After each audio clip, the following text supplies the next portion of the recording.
This is Bishop Michael Burbidge, and you are listening to the Walk Humbly Podcast. Welcome to the Walk Humbly Podcast. I'm Billy Atwell, Chief Communications Officer for the Diocese and your co-host. If you haven't already, make sure you rate this podcast and write a review on iTunes, Google Play, or Stitcher. You can sign up for our e-newsletter at arlingtondiocese.org. You can also follow Bishop Burbidge on Twitter. More than 14,600 of you already do, at Bishop Burbidge. You can also send questions for Bishop Burbidge to answer on this podcast. You can email us info@arlingtondiocese.org. That's info@arlingtondiocese.org. I welcome your host, Bishop Burbidge. Bishop, how are you? I'm doing well, Billy. Thank you so much. Hope all our listeners are having a good summer so far and enjoying the beautiful weather that has come our way. It has been beautiful weather for sure. Before we get into our main topics, we've got three of them. You recently attended a marriage retreat for couples in the diocese. Talk a little bit about your experience there and what you spoke to them about. Yes, it was wonderful to see on a Saturday afternoon about, I think, over 160 couples who participated on a retreat day, a day of recollection, basically. And I thought it was just amazing that on a Saturday in July, married couples say, you know what, we're going to dedicate this day to God, and we're going to be with each other for the renewal that we need. And the day included some presentations and talks, time with the Lord, quiet time with the Lord in the Blessed Sacrament, the Sacrament of Confession. So I was able to stop by. When I did, and I say this to our listeners too, I thanked our married couples. I thank them for their faithful witness to the beautiful sacrament of marriage, the sign of the love that Christ has for his church. And we know it's not always easy, especially in a society where marriage and its beauty is threatened and even challenged. But day after day, our married couples striving with God's grace to be true to the promises they made to the Lord and to himself. We thank them, but we also know they need support. And I'm glad the diocese was able to provide them with this beautiful day.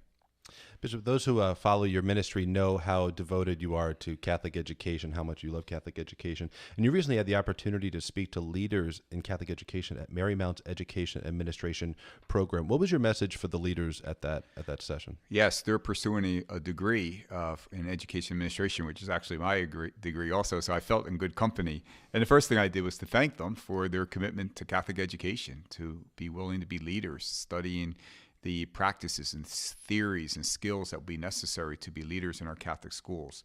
But their theme is centered around servant leadership, servant leadership. And of course, we have the perfect example in Christ himself. And I said that for any leader in our Catholic schools, but really I think this goes for any of us who seek to lead by example, I asked them to reflect on three things. First, what Jesus always tells us as a leader, be humble. The more responsibility you are given, the greater you seem, quote unquote, you seem to be, the more humble you ought to be. It's not about you. It's about your service that you offer to others, and it's always with God's help. So be humble. And then I also told them, be taught by Jesus. It's not always about us teaching and speaking. We have to, like the crowd so often did in the gospel, we have to come and sit down in the presence of Jesus and be taught by him. So that was my third point. And then I asked them to remember why you're doing this. It's not about, if it's about worldly, and it's not for them, but if it's about worldly recognitions or titles, it will always be frustrating because it's never enough. So remember why you're doing it, to serve God, to serve others, with your ultimate goal to get to heaven.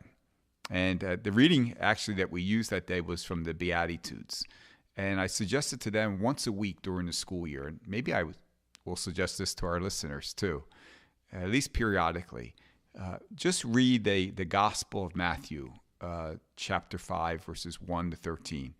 That's Jesus gave us the Beatitudes, the path to holiness.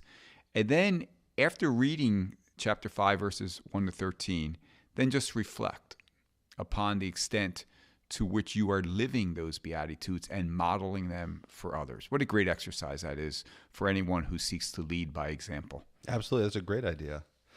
So there was a recent story out of the Vatican that relates to comments by Cardinal Kevin Farrell, who's the prefect of the Dicastery for Laity, the Family, and Life.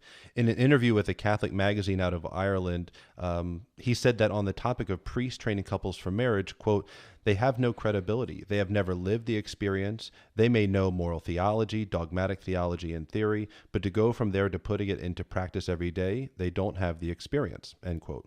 So he's been questioned by some who think that he may be undermining the importance of having a priest involved in marriage preparation and ministry. We have a lot of young couples in our diocese who are going through a marriage preparation. You just went to a marriage retreat and spoke with them. So what are your thoughts on this story and some of the conversation that's happened around it? Yeah, well, first of all, Billy, I had to be clear. I did not read the whole statement, but I am familiar with this text that you just read. It's typical in the days of social media. It's certainly getting some notice. Right.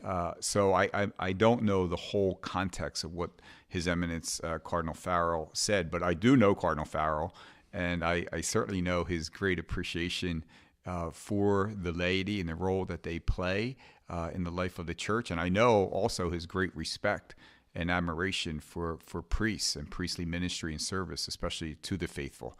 So, but I am sure that he would certainly be the first to tell us that marriage preparation is always complementary.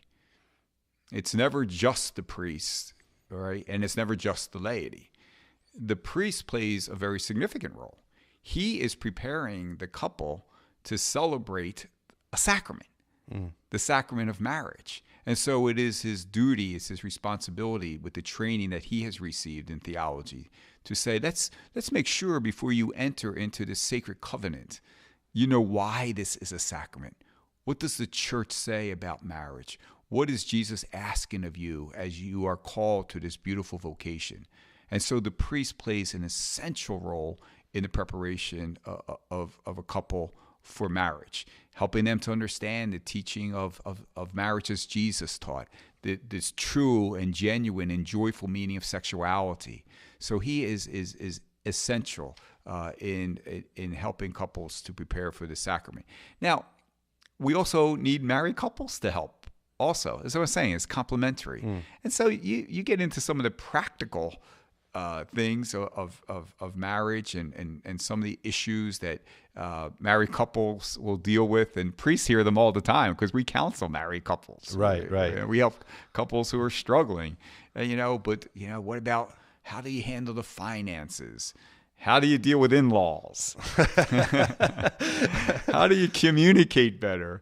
And that's when sometimes we bring married couples in. Well, you've been doing this for 25 50 years. I think this is what the Cardinal was emphasizing. Why don't you share with this couple preparing for marriage some of your best practices? Why don't you talk to them also? And so I think it's not an either or situation. And I think that's what the church has been doing and will continue to do. And sometimes an unfair amount of pressure is put on a priest to be able to do it all. Right. Especially within parish life. There's so many needs. And a strong invitation for lay people to come forward and assist in whatever capacity is most appropriate. Right. It seemed like it would be healthy for any parish, parisher in parish life. Exactly. With the retirement of Supreme Court Justice Anthony Kennedy, President Trump had the opportunity to appoint a new justice to the country's highest court. President Trump announced on July 9th, so that's the day before this recording, that the nominee for the Supreme Court would be Judge Brett Kavanaugh, a federal appeals court judge here in Washington, and a Catholic who once clerked for the retiring Justice Anthony Kennedy. His biography on the court website notes that he's a regular lector at his church in Washington. He volunteers at St. Maria's Meals program at Catholic Charities. He coached CYO, tutors at the Washington Jesuit Academy, and belongs to the John Carroll Society, a group of Catholic lawyers and professionals. There's obviously going to be a lot of questions and discussion about this individual as it leads up to the hearing with the Senate. Some were worried that the president might choose someone whose religious beliefs would interfere with their role as a justice. I would be curious about your thoughts on this, Bishop. The U.S. Bishops' Conference put out a statement about the fact that there shouldn't be a litmus test related to someone's faith or their position on Roe v. Wade in particular. What are your thoughts as we come out of this announcement? Yeah, well, first of all, I don't know much about Judge Kavanaugh. I don't think most people do. That's why we have this process.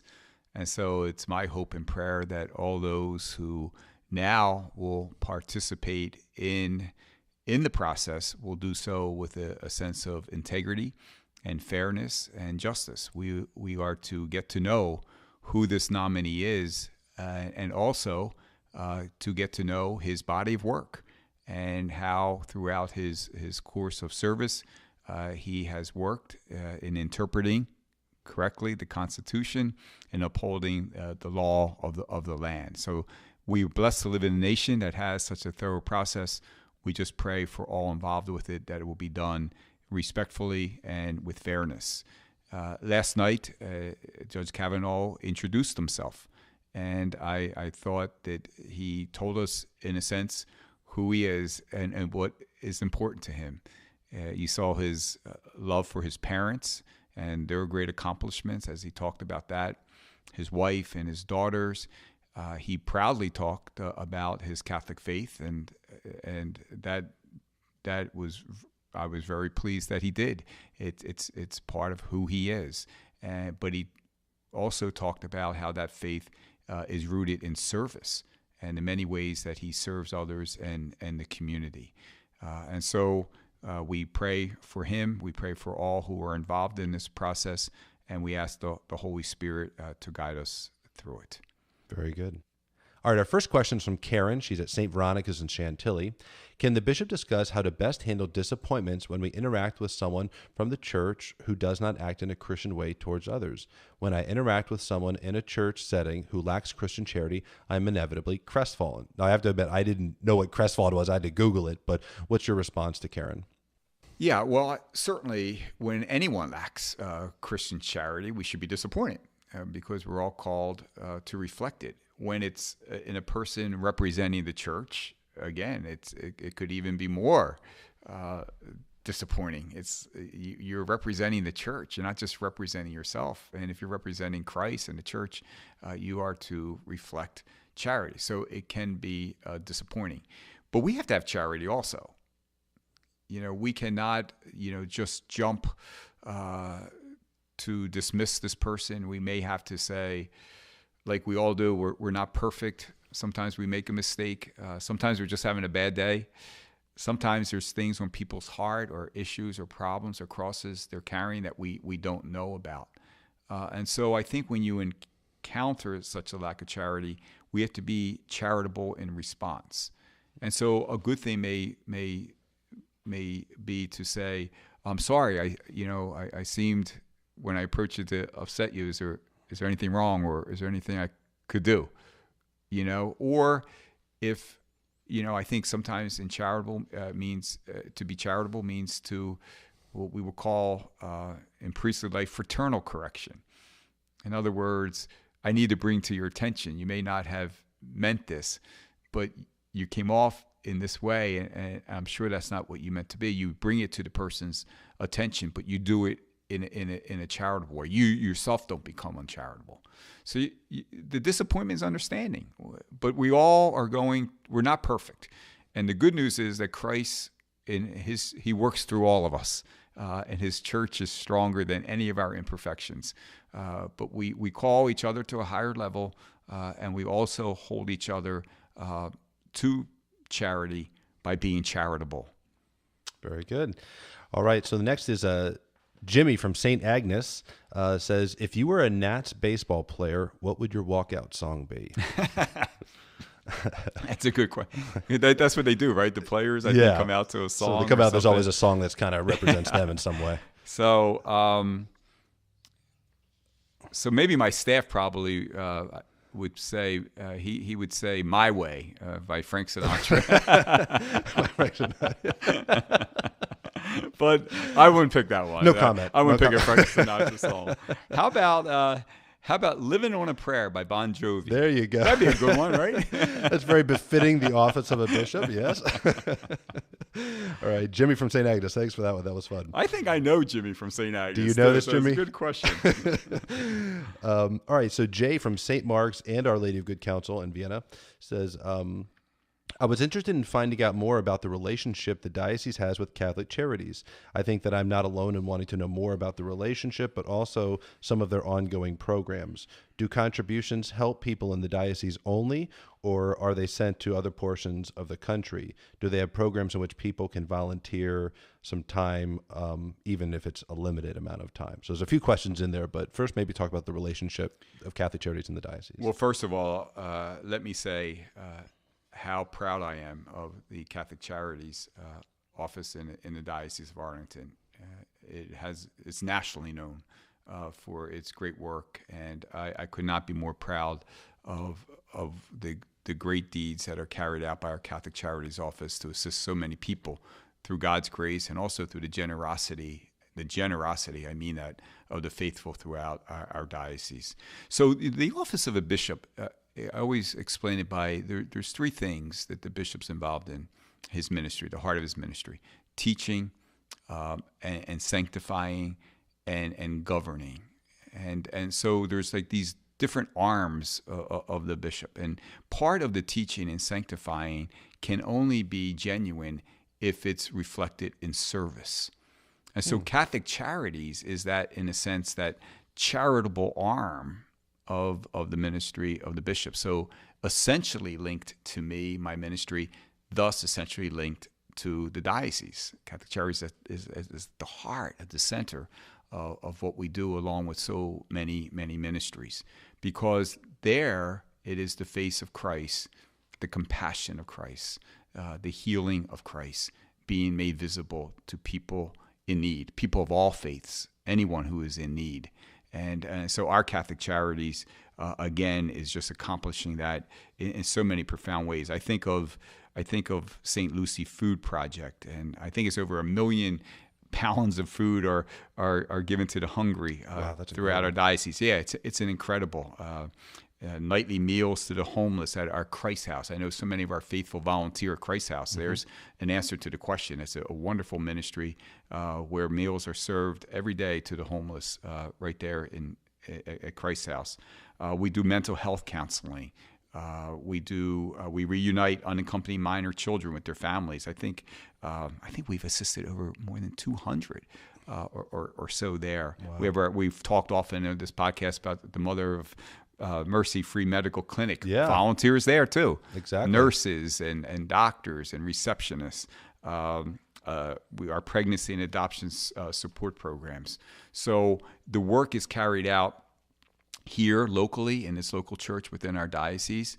But whenever there's a crisis or time of need, we are also ready there to assist. And again, our faithful have been so generous in assisting other dioceses, both in our country and beyond, in times of crisis, whether it be hurricanes or earthquakes and all kinds of disasters. So, but there are multiple opportunities, both within the parish and within the diocese, for our faithful be volunteers in our charitable organizations. And as we always say, our Bishop's Lenten Appeal, our Catholic Charities benefit greatly from the support and generosity there. So yeah, Billy, maybe you have, is there a way that people can find out those opportunities? Just absolutely. Catholic Charities link or whatever? Yeah, so if you are interested in volunteering, the best place to go, if you're looking to volunteer with Catholic Charities specifically, would be ccda.net. So that's Catholic Charities of the Diocese of Arlington, ccda.net. If you'd like to learn more, you were asking about, Jace, about some of the financial side of things. Catholic Charities of the Diocese of Arlington focuses on the Diocese of Arlington. There is a Catholic Charities USA that focuses on domestic humanitarian relief and aid. You can Google them and find out more about them. But to find out about things locally, where our revenues are, where our expenses are for Catholic Charities, go to arlingtondiocese.org/annual report. And we put that out each year, and there's a couple pages in there dedicated to Catholic Charities and the work of what they do. And so some of the numbers that the bishop mentioned are reflected in there. But you can get a little more kind of knee-deep in some of those if you would like.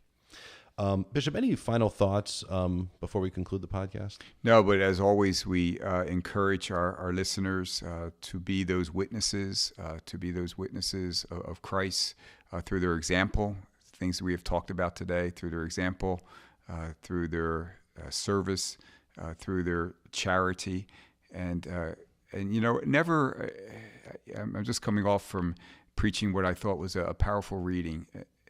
Sometimes I think the evil one, convinces us that we're not capable of being the Lord's witnesses by trying to get us to focus on our weaknesses. We all have them. We all know the things that are not of God that sometimes control us. We know we've sinned. We know we're weak in certain areas, and I think that's where the evil one works. See, God can't be calling you to be His witness. Look at your weaknesses, and then that beautiful reading that we heard this past weekend, where the Lord, says, always remember that my grace is sufficient for you, and power is made perfect in weakness. So that's that ability. When we understand that we're weak, we actually become stronger, because we say, this is how much I need you, Lord. And I can only do this because you believe in me, and you will give me the grace and strength to do that. So I really would like our listeners to really reflect on that passage and be renewed in knowing that God is calling you in your weaknesses and in your strengths. And I think when we rely on that, that always gives us the grace to walk humbly with our God. Thank you for listening to the Walk Humbly podcast. Make sure you check out more episodes on iTunes, Google Play, and Stitcher. You can follow me on Twitter at Bishop Burbidge, where I offer spiritual reflections each morning in the gospel and share photos and updates of what is going on in the Diocese of Arlington. Stay up to date with news, event information, inspirational content, and more by subscribing to our e-newsletter at arlingtondiocese.org.